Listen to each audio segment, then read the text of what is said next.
medicines to treat pain, infection, allergies, high blood pressure, high cholesterol, diabetes, and many other problems.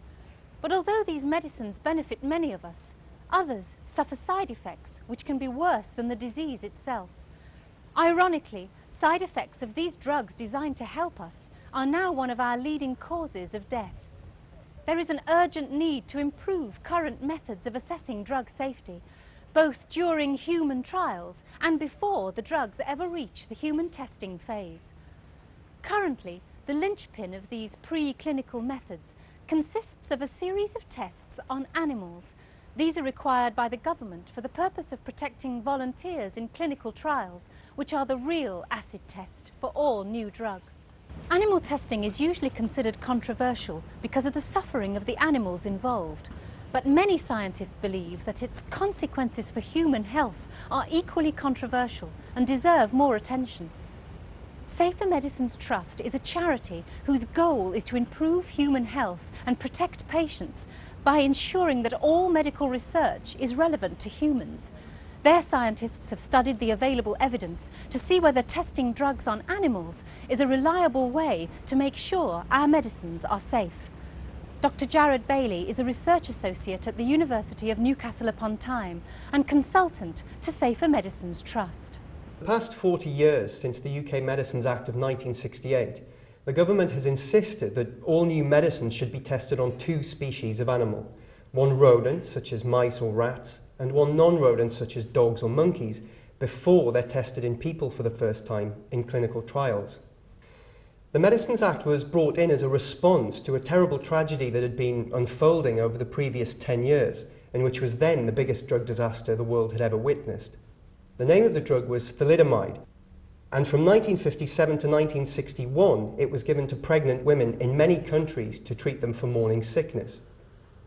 It was heavily promoted as a wonder drug and said to be completely safe, because in many tests in a wide variety of animals it had caused no ill effects, even at huge doses. But in humans, it wasn't safe, particularly in pregnant women. It caused over 10,000 babies to be born with short arms or legs, or with no arms or legs at all. After more and more children started to be born like me, thalidomide was tested on many different species of animals, almost none of which suffered the side effects shown in humans. Eventually, researchers discovered that New Zealand white rabbits also gave birth to malformed offspring, but only when enormous doses of the drug were used. The bottom line is this: more animal testing would not have prevented the release of thalidomide, because the scientists would not have found the side effects. Even if New Zealand white rabbits had been tested, thalidomide would still have come to market because a vast majority of the species showed no ill effect from the drug. It amazes me that some people claim that more animal tests would have averted the disaster.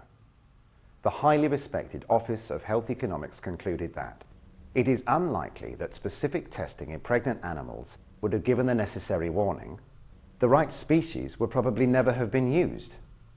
Furthermore, Dr. John Shardine, an expert in birth defects, commented that in over 50 strains and species in which thalidomide has been tested, including even armadillos, birth defects have only been induced occasionally.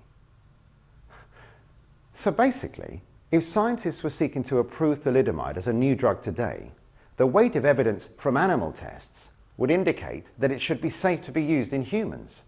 The thalidomide tragedy happened over 40 years ago. But what have we learned since then? Has science moved on? Can we be sure that a similar tragedy won't happen again? I think that there should be tests to identify such dangerous drugs and chemicals. But which tests are up to the job? I recently reviewed the success of tests that have been carried out for over 40 years since thalidomide to predict the potential of drugs and chemicals to cause birth defects in people. The results show that these tests, using animals as diverse as rats, dogs, cows and monkeys, agree with results in humans only around half of the time. We might as well have flipped a coin.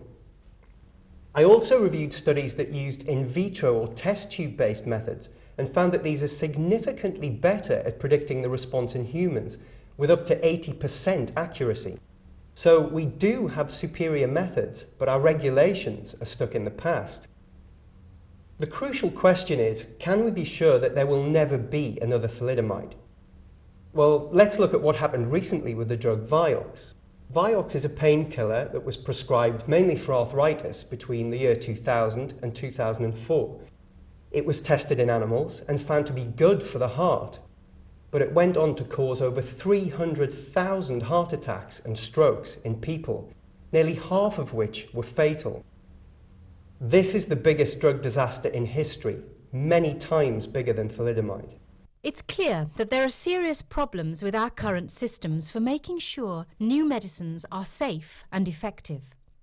For example, in March 2006, a clinical trial at London's Northwick Park Hospital made headlines around the world when 6 healthy young men were nearly killed by a new drug which was given to them after it had been shown to be safe in monkeys at 500 times the dose. The US Food and Drug Administration, the world's largest drug regulator, has complained that we're using 20th century tools to develop 21st century medicines.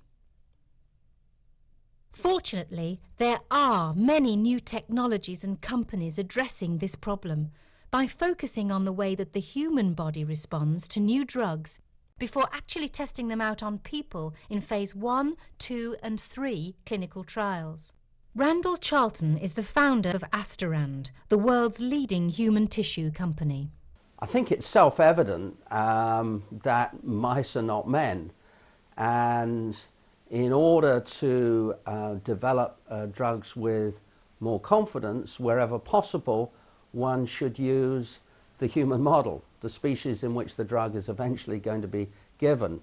We operate a network of hospitals around the world in about 15 countries, and we collect under strict ethical conditions tiny amounts of human tissue backed by large amounts of data, all properly anonymized to protect patient and donor identity.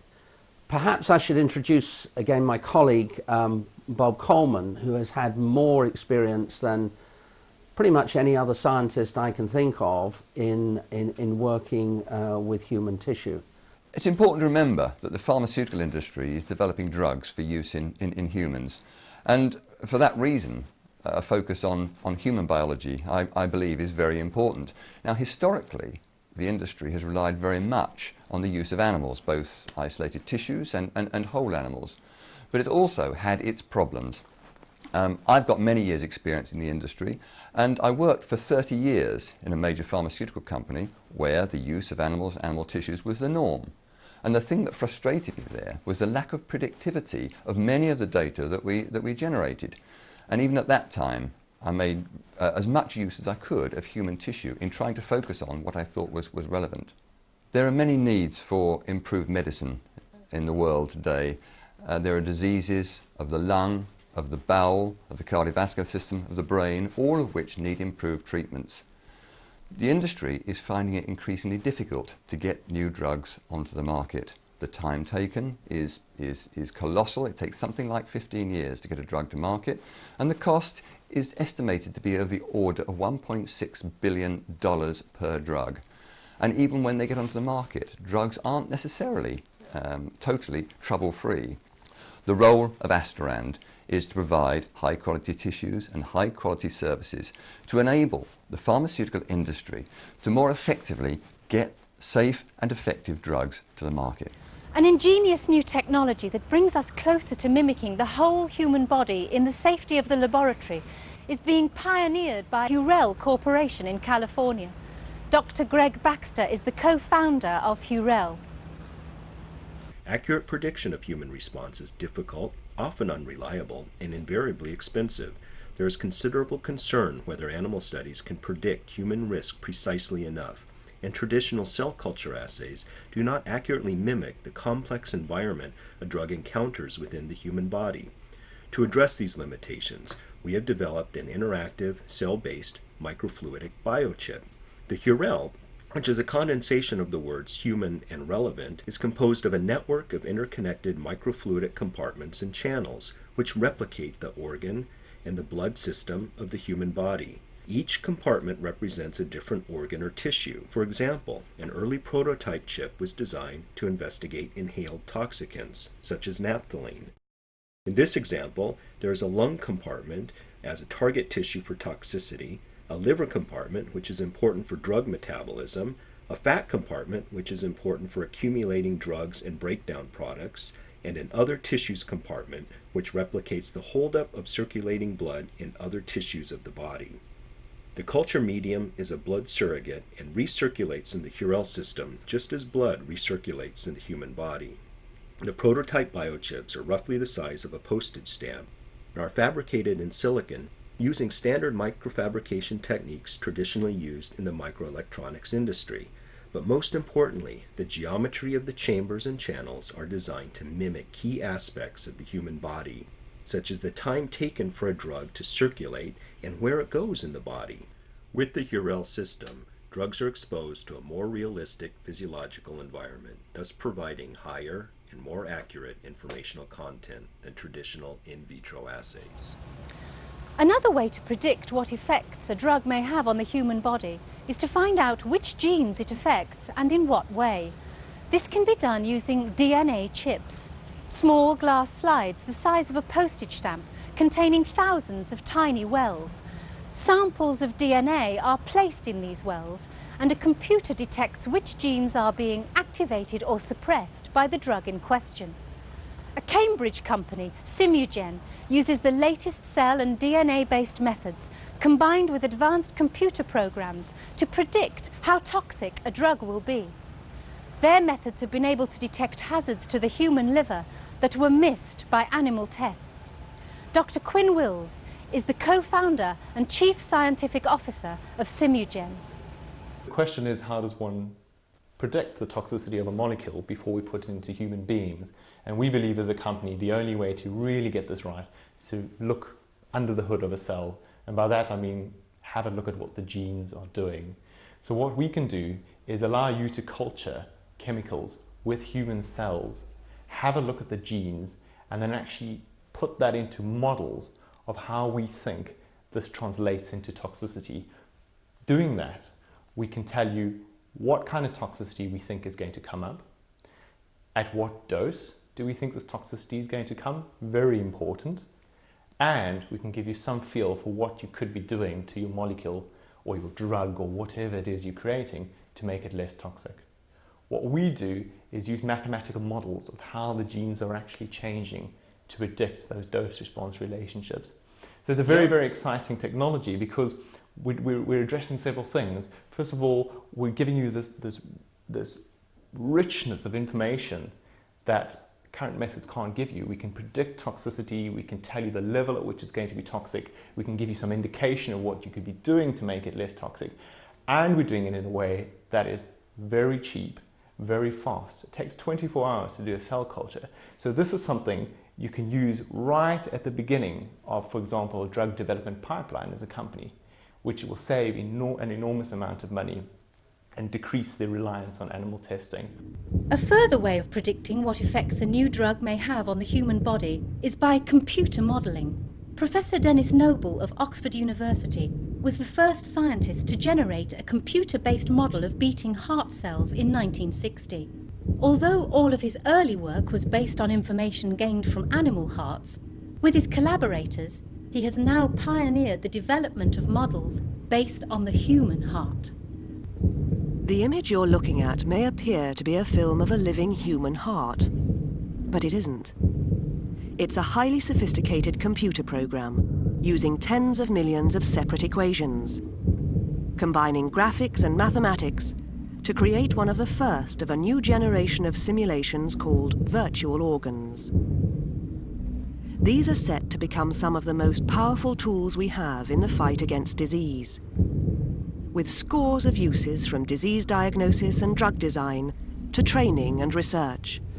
My involvement in modelling the heart and other organs began over 46 years ago when I was working in London. I was the first person to build a computer model of the activity of individual heart cells as they were beating. And that was based on experimental information that we obtained on the nature of the processes occurring in those cardiac cells. Now, those models were very simple and they ran on very, very simple computers. Nowadays, 40-odd years later, we have masses of more information, thousands of laboratories all over the world accumulating experimental information. The models have become very much more sophisticated, and most importantly, they've been incorporated into models of the whole organ, so that you can actually see the organ itself beating away. The virtual heart allows doctors to study the effects of a heart attack in controlled circumstances without endangering a real patient. And unlike real life, in which a heart attack can take just a few seconds, the progress of the attack in the virtual heart can be slowed down, speeded up, and repeated at will, enabling scientists to measure exactly what is happening. They've become sufficiently sophisticated that they are now used in pharmaceutical research and for assessment of drug action by regulatory agencies. 10 years ago, or nearly 10 years ago, I was involved in using one of these models to help a major pharmaceutical company, Roche, to process the drug application that they were making to the Food and Drug Administration in Washington at that time, and we successfully helped them to get their application through. And there have been other examples more recently where companies like Novartis have used the model to clarify the actions of the drugs that they are developing. So the work is already partially achieving the object of enabling some of the work that is normally done on animals to be done instead on computer simulations. But I should emphasize this is early days. We can't yet look to a time when you could replace animal experimentation entirely by computer simulation. But clearly the long-term goal would be to achieve a situation where, just as in the aircraft industry, you don't build an aircraft before simulating it on a computer, in the future people will not build new compounds, new drugs, new medical devices without simulating their actions on the various organs of the body. Virtual organs such as this one allow researchers to develop and test new drugs, faster, more confidently, and at less cost. One of the best ways of finding out how a new drug will behave in the human body is to give it to volunteers at a minute, safe dose. Then, by using incredibly sensitive measuring devices, scientists can monitor where the drug goes and how it is broken down in the human system. Microdosing is an exciting new breakthrough in drug testing. It uses machines so sensitive that they could detect a litre of liquid after it has been diluted in all the oceans of the world. Acceleron is the world's leading microdosing company, of which Professor Colin Garner is the founder and chief executive officer. Now, why is microdosing of interest? Well, it's of interest because it allows us to get human metabolism information much earlier, much more safely, and with minimal use of animals. Now, the great attraction of microdosing from a drug development point of view is that you can take your drugs into humans with much reduced costs and much reduced time compared to classical, traditional so-called phase 1 methods. So typically, to take a molecule into man using classical phase 1 methods might cost as much as £3 to £5 million and take anywhere between 12 and 18 months. Whereas using the microdosing approach, we can do the same type of study at much less cost, typically around about £250,000, and get the results in 4 to 6 months. So there is a time and cost saving to the approach, and it's been estimated that by 2008 as many as 40% of pharmaceutical and biotechnology companies around the world will be using microdosing. 2010, nearly 90% of all companies have stated that they will be using microdosing routinely in their drug development program. These new technologies enable drugs to be developed and tested specifically for humans. Yet there is still a vocal strand of opinion which insists that new treatments will only come from research involving animals, and that it would be unethical to expose people to drugs without first showing that they are safe in animals. But this view is increasingly questioned by members of the medical profession. Kathy Archibald is the director of Safer Medicines Trust, who commissioned a survey of family doctors. We commissioned one of the world's largest market research companies to conduct a survey of 500 GPs across the UK. The survey found that 83% of GPs share our desire to see the medical value of animal tests evaluated scientifically. That's an extraordinary level of concern. I know from my own experience as a scientist working in drug development and as a patient with a serious illness that much animal research is simply irrelevant to human medicine. What happens in animals doesn't matter. It's what happens in people that counts. My disease was in the pancreas, which scientists have just discovered is so dramatically different between rodents and humans that studying mice and rats is futile. The object of study has to be human. We acknowledge that there's no such thing as a drug that will be absolutely safe for everybody, but we do believe that drugs could and should be safer than Vioxx, for example. And we believe that one reason why clinical trials are risky is that very often, instead of information about safety in humans, all we have is an assurance of safety in animals, which, as the story of thalidomide should have taught us, means very little. The fact that 9 out of 10 drugs fail in clinical trials proves that point very clearly. So does the fact that prescription medicines are our 4th biggest killer after cancer, heart disease and stroke. We believe that drug trial volunteers should be protected from risk by making sure before clinical trials that the new drug is as safe as possible, something that may well best be established by a battery of human-based tests such as those we've just heard about. We've heard from the experts about the potential of the latest methods for assessing new drugs, but are the people responsible for legislating for drug safety listening? Many politicians are concerned about animal experimentation, but believe there is a dilemma between protecting animal welfare and advancing medicine. Yet there is growing evidence that favouring the state-of-the-art methods we've seen in this film would benefit medical progress as well as laboratory animals. Tony Benn was a Member of Parliament for over 50 years and a Cabinet Minister for 15 of those. He's given the matter some serious consideration. A lot of doctors and scientists are now challenging the scientific value of the use of animal testing for human purposes. And these arguments have to be taken seriously. 250 members of Parliament have signed a motion in the House of Commons calling for a government inquiry. And that call has the support of a lot of people from the medical profession and, of course, from the public as well. And what is really required is a proper scientific evaluation of the methods that are used to decide, or make it possible for us to decide, what is the value of animal testing. And it's never been done before, and there's nothing whatever to hide, so I can't see any case against it. This is not an argument against science, quite the opposite. It's an argument for bringing modern scientific thinking to bear on an issue that has in the past been simply described as if it was those who in favour of animal rights against scientists. It is actually a very important scientific development. And all that we want to see is the government to set up a review where these arguments can be properly evaluated in a scientific way, because quite apart from anything else, thousands of people suffer from the side effects of drugs, and some of those ill effects might be averted by using better methods. And the government should now, in my opinion, make this a priority, because if they did that, then this argument could be settled in the best possible way for the benefit of everybody concerned.